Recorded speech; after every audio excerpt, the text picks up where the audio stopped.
Good morning friends, welcome to this new video. Gender शिक्षा अदृश्य पाठ्यक्रम, इसको इंग्लिश में बोलते हैं हिडन करिकुलम। तो ये है क्या चीज़? ये जेंडर परिप्रेक्ष्य तथा शिक्षा यूनिट 4 के अंतर्गत है एमएड में।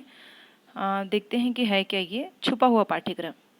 मतलब कुछ चीज़ें ऐसी होती हैं जिसको हम जो विद्यालय के उद्देश्य में सम्मिलित नहीं होते हैं, परंतु बच्चा विद्यालय में रहकर उसको सीख जाता है। बहुत सारी गतिविधि हम ऐसे कराते हैं जो हिडन करिकुलम के अंतर्गत आता है। देखते हैं, इसको समझते हैं। अदृश्य पाठ्यक्रम पर दृष्टि डालने से यह स्पष्ट होता है कि अदृश्य पाठ्यक्रम एक ऐसा पाठ्यक्रम है जो किसी अध्ययन मंडल, विद्यालय, बोर्ड या राज्य से अधिकृत रूप से स्वीकृत नहीं होता है। न तो इस प्रकार के पाठ्यक्रम को किसी प्रकार का वैधानिक दर्जा प्राप्त होता है और न ही कोई अपनी मर्जी से इसे सीखता है, लेकिन विद्यालय तथा कक्षा शिक्षण के दौरान शिक्षकों के द्वारा अप्रत्यक्ष रूप से ऐसी गतिविधियों का आयोजन किया जाता है जिससे अनेक उद्देश्य स्वतः ही पूरे हो जाते हैं जो सामान्य पाठ्यक्रम में निश्चित एवं निर्धारित नहीं होते। जिसे परिभाषाएं देखते हैं। मिचेल हेरालाम्बस के अनुसार विद्यार्थी अदृश्य पाठ्यक्रम के द्वारा वह चीज़ें भी सीख रहे हैं जो उन्हें केवल विद्यालय में उपस्थिति से प्राप्त होता है, न कि उस विद्यालय के उद्देश्य से। देखिए, तो ये हिडन करिकुलम इस प्रकार की चीज़ें हैं जो हम उनको सिखाने का हमारा ध्येय नहीं रहता है, लेकिन वो स्वतः ही वहाँ की परिस्थितियों से, वहाँ की गतिविधियों से वो सीखते रहते हैं।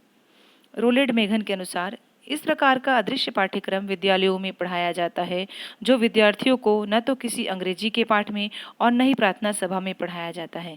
वे जीवन जीने के नए रास्ते और अभिवृत्ति को भी अपनाते हैं। इसकी विशेषताएं क्या हैं? इसकी ये विशेषता है कि ये औपचारिक पाठ्यक्रम से भिन्न होती है। अनौपचारिक स्वीकृति, सन्निहित उद्देश्य, अप्रत्यक्ष रूप से संचालन, सामाजिक परिप्रेक्ष्य में अंतर, इसमें कोई परीक्षा नहीं होता, परीक्षा का अभाव, सामान्य व अदृश्य पाठ्यक्रम का साथ साथ संचालन, अवांछित उद्देश्यों की प्राप्ति। कभी कभी ये करिकुलम पाठ्यक्रम हमारे लिए अच्छा भी नहीं होता है कि वो अवांछित उद्देश्यों की पूर्ति को कर देता है। इसके अंतर्गत जेंडर पक्षपात और अदृश्य पाठ्यक्रम के उदाहरण लेते हैं। उदाहरण से स्पष्ट हो जाएगा। लड़कों से अधिक शारीरिक श्रम करवाया जाता है जबकि लड़कियों से तुलनात्मक रूप से कम श्रम करवाया जाता है। तो यहाँ पर एक जेंडर बायस नज़र आता है। ये हिडन करिकुलम में है, मतलब हम वहाँ पर बच्चों को ये सिखा रहे हैं कि लड़के लड़कियों में शारीरिक क्षमता में अंतर है, लड़कियों को, जबकि ये इस प्रकार का नहीं होना चाहिए। लड़कियों को लड़कों की तुलना में कोमल व नाजुक समझकर व्यवहार किया जाता है। जेंडर बायस यहाँ पर भी होता है। कक्षा शिक्षण के दौरान शिक्षक के डांटने पर यदि लड़कियां रो देती है तो शिक्षक के द्वारा सामान्य प्रतिक्रिया मान ली जाती है, और यदि कोई लड़का रो देता है तो उसे कहा जाता है क्यों लड़कियों की तरह रो रहा है। तो इस प्रकार की गतिविधियां होती हैं जहाँ बच्चों लड़कों को शुरू से ही हम ये समझाते हैं कि लड़का रो नहीं सकता। तो ये हिडन करिकुलम के अंतर्गत आता है, जबकि ऐसा नहीं है, वो भी अपनी भावनाएं व्यक्त कर सकता है। प्रार्थना के दौरान लड़के निर्देश देते हैं तथा लड़कियां प्रार्थना का गायन करती है, जबकि निर्देश देने का काम सभी को करना चाहिए बारी बारी से। लड़कों को अनुशासन बनाने का कार्य सौंपा जाता है जबकि लड़कियों को ऐसे कार्यों से दूर रखा जाता है।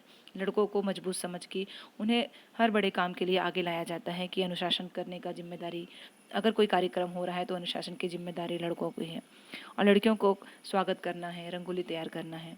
तो ये हिडन करिकुलम है जिससे हम न चाहते हुए भी बच्चों को लिंग भेदभाव सिखाते हैं। विद्यालय तथा कक्षा में मॉनिटर छात्र को ही बनाते हैं, ना कि छात्रा को।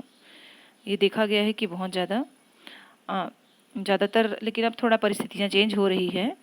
लड़कों को जिम्मेदारी वाले कार्य सौंपे जाते हैं जैसे बाजार से सामान खरीदना, जबकि लड़कियों को केवल विद्यालय परिसर के भीतर के कार्य सौंपे जाते हैं।